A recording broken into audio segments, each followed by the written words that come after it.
Monu patient जो कि 22 years का बच्चा है। पिछले साल मार्च इन्हीं दिनों में वो मेरे पास आया था।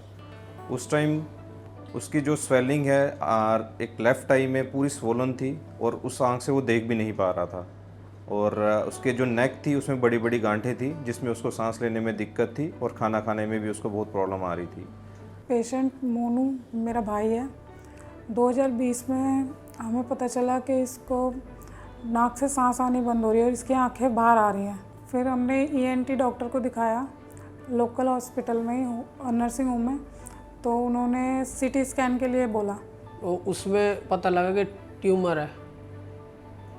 तो फिर 2-3 हॉस्पिटल गए रिपोर्ट लेके, फिर ऐसे करते करते फिर इधर आए। जब वो मेरे पास आया तो मैंने उसकी हिस्ट्री लेते हुए पूछा। जब वो 6 साल का था तब से ही उसको एक किडनी प्रॉब्लम भी रह चुकी थी जिसको हम नेफ्रोटिक सिंड्रोम बोलते हैं।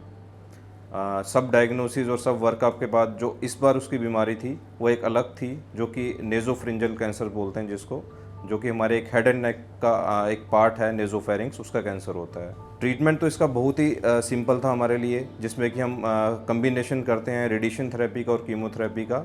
लेकिन अगर हम सिर्फ इस बच्चे के लिए देखें मोनू का, तो ये एक नॉर्मल ट्रीटमेंट नहीं था, क्योंकि बच्चा ऑलरेडी नेफ्रोटिक सिंड्रोम से जूझ कर हमारे सामने था। यही करते हुए हमने इसका ट्रीटमेंट स्टार्ट किया और इसका जो रेडिएशन थेरेपी है लगभग 35 दिन चला, जिसमें इसकी कीमोथेरेपी 6 बार हुई थी। हर हफ्ते हम कीमोथेरेपी करते थे।